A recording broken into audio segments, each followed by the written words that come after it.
주여 나를 보내시려면 이라는 제목으로 하나님 말씀 전하겠습니다. 여러분, 하나님은 거룩하신 분이십니다. 우리 하나님이 거룩하시다는 것은 양가의 가치를 가진다고 이야기할 수 있습니다. 의로운 자에게 하나님이 거룩하시다는 것은 기쁨이요 복이라고 이야기할 수 있고, 하나님께서 주시는 그 귀하신 은혜를 힘입어 구원받은 하나님의 자녀가 되어지는 그 놀라운 은총을 노래할 수 있습니다. 그러나 하나님 앞에 여전히 죄의 문제가 해결되어지지 않는 자에게 거룩하신 하나님이라는 존재는 곧 죽음을 의미합니다. 왜냐하면 우리 하나님과 죄는 함께 결코 하실 수가 없기 때문이지요. 우리가 성경에서 만나는 이 출애굽을 행했던 이스라엘 백성들의 그 출애굽의 여정 가운데 우리 하나님께서는 구름 기둥으로 불 기둥으로 그들과 함께하여 주시고, 이제 회막을 준비하여서 하나님이 그 백성 가운데 임재하시는 놀라운 은혜와 은총을 베풀어 주셨습니다. 그런데 이 백성들은 모세가 40일 동안 이 시내산에 올라서 하나님의 율법의 말씀을 받으러 올라간 사이에 하나님과 그 이전에 백성의 지도자였던 70명의 장로들과 아론과 나답다 하비우가 또 모세가 하나님의 존전 앞에 나아가 하나님 앞에 이 언약의 말씀을 우리가 성실히 지킬 것을 약속하고 하나님 앞에 거룩한 제사를 올려드리고 하나님을 바라보며 이 백성들의 대표들이 그 앞에서 함께 귀한 식탁의 은혜를 누리게 되었음에도 불구하고 그 40일도 채 되지 않아서 금송아지를 만들어서 그것을 이스라엘 백성을 애굽에서 인도하는 하나님이라고, 그 앞에서 자신들의 마음대로 절기를 정하고 그 앞에서 함께 노래하고 춤을 추면서 거기에 경배하고 있는 그와 같은 악한 죄를 저질렀다는 거예요.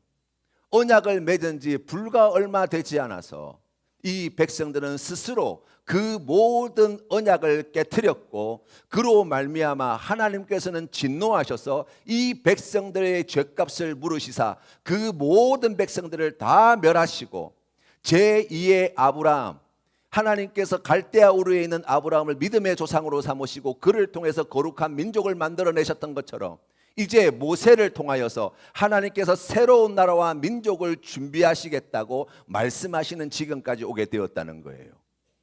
이 하나님의 말씀을 듣고 모세는 하나님 앞에 간절히 중보하며 기도합니다. 하나님, 이 백성들을 하나님의 백성 삼아 주십시오. 하나님, 이 백성들을 만약 멸하시려고 하신다면 저도 같이 죽여 주십시오. 우리 하나님께서 이 모세의 기도를 들으시고 오늘 우리가 읽은 본문의 말씀의 내용과 같이 그들과 함께 하시겠다고 약속하십니다. 그러나 여러분, 그 문제가 해결되어진 것이 아니죠.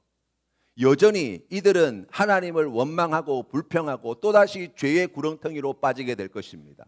하나님을 대적하게 될 것입니다. 그로 말미암아서 거룩하신 하나님과 결코 함께 끝까지 갈 수 없는 인생들임을 이 성경 말씀은 우리에게 가르쳐 주는 거예요. 가나안 땅까지, 하나님께서 약속하신 그 아름다운 하나님의 나라까지 우리가 어떻게 그 길을 끝까지 갈 수 있습니까? 모세는 하나님께 우리를 보내시려거든 친히 함께 해달라고 요구하지만, 그러나 우리의 죄, 우리의 이 패역함 때문에 거룩하신 하나님과 함께 한다는 것 자체가 우리에게는 곧 죽음이요 멸망이요 심판이요 저주라고 이야기할 수 있는데, 이 큰 간격을 어떻게 해결할 수 있습니까? 라고 할 때 우리 하나님께서 그 문제를 해결하시는 방법이 무엇입니까? 하나님의 독생자이신 예수 그리스도를 사람으로 이 땅에 보내시는 거예요. 오늘은 종려주일입니다. 우리 주님께서는 이제 우리를 구원하시기 위하여 그 모든 수치와 고난과 멸시와 조롱을 뒤로하시고 십자가에 오르셔서 물 한 방울 피 한 방울 아끼지 않으시고 다 쏟아내시고 자신의 생명까지도 하나님의 뜻에 순종하기 위하여 온전히 내어주신 그 놀라운 십자가의 은혜를 우리가 고백할 수 있습니다. 우리가 그 귀하신 은혜를 생각할 때 분명히 깨달아 알아야 되는 것이 무엇이냐? 왜 예수 그리스도께서 굳이 사람으로 오셔야만 했습니까? 왜 예수님이 그렇게 고난을 당하셔야만 했습니까? 왜 예수님께서 왜 그렇게 수치와 멸시를 당하셔야 했습니까? 왜 십자가에 못 박아 죽으셔야만 했습니까? 물 한 방울 피 한 방울 아끼지 않고 왜 그것을 다 내어 놓으셔야만 했습니까? 라고 이야기할 때 오늘 성경 말씀이 우리에게 가르쳐주는 바가 무엇입니까?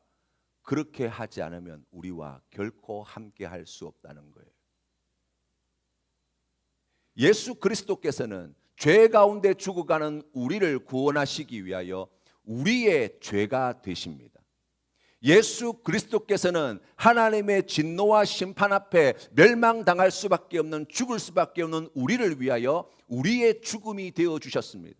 예수 그리스도는 하나님의 그 공정한 심판대 앞에 서게 되어질 우리와 함께 하시기 위하여 하나님의 심판이 되어 주셨고, 예수 그리스도께서는 그 못나고 부족한 죄와 허물 가운데 고난당하고 수치당하고 멸시당하고 조롱당해야 할 우리의 그 모든 조롱과 수치와 멸시와 고난을 친히 담당하여 주셔서 우리의 조롱과 멸시와 고난이 되어 주시는 우리 구세주가 되셨다고 성경은 말씀합니다. 그 죽음의 자리까지, 그 심판의 자리까지, 그 저주의 자리까지, 그 조롱의 자리까지, 수치의 자리까지, 그 멸시의 자리까지 끝까지 우리와 함께 하여 주시는 하나님, 바로 그분이 우리 예수 그리스도이십니다. 우리 예수님께서는 겟세마네 동산에서 이제 아버지 하나님 앞에 마지막으로 간절히 구한 기도가 있습니다. 아버지, 할 수만 있으면 이 잔을 내게서 지나가게 하옵소서. 그러나 나의 원대로 마옵시고 아버지의 뜻대로 하옵소서라고 기도하셨습니다. 여러분, 이 기도의 말씀을 우리가 조금 더 새롭게 해석해 보면 이렇게 이야기할 수 있습니다. 아버지, 십자가에서 인간의 죄가 되지 않고도, 인간의 죽음을 죽지 않고도, 인간의 심판을 겪지 않고도, 인간의 고통을 당하지 않고도, 수치를 당하지 않고도 하나님이 택하신 백성들을 구원할 길이 있다고 한다면 그렇게 하고 싶습니다. 그러나 아버지 하나님의 응답이 무엇입니까? 우리와 죄와 죽음 가운데 멸망당할 수밖에 없는 우리와 함께 할 수 있는 길이 그 십자가 저주의 길밖에 없다 말씀하셨고, 우리 예수님께서는 죽기까지 복종하셔서 그 저주의 자리, 우리가 있는 그 저주의 자리, 그 죽음의 자리, 그 죄된 자리, 그 심판의 자리, 멸시의 자리, 조롱의 자리, 수치의 자리에까지 끝까지 그의 생명을 다 바쳐서 우리와 함께 하신 우리의 구세주가 되셨다고 말씀합니다. 우리 예수님께서 십자가에 피 흘려 죽으시고 부활하신 이 고난주간, 그리고 또 다가올 부활주일을 준비하며 주님 앞에 나아가는 사랑하는 성도 여러분, 왜 예수님께서 고난당하시고, 왜 예수님께서 피 흘려 죽으셔야만 했고, 왜 예수님께서 십자가에 매달리셔야만 했고, 왜 예수님께서 멸시와 조롱과 수치를 겪으셔야만 하였는가? 우리가 깊이 묵상하는 이 한 주간 되시기를 바랍니다.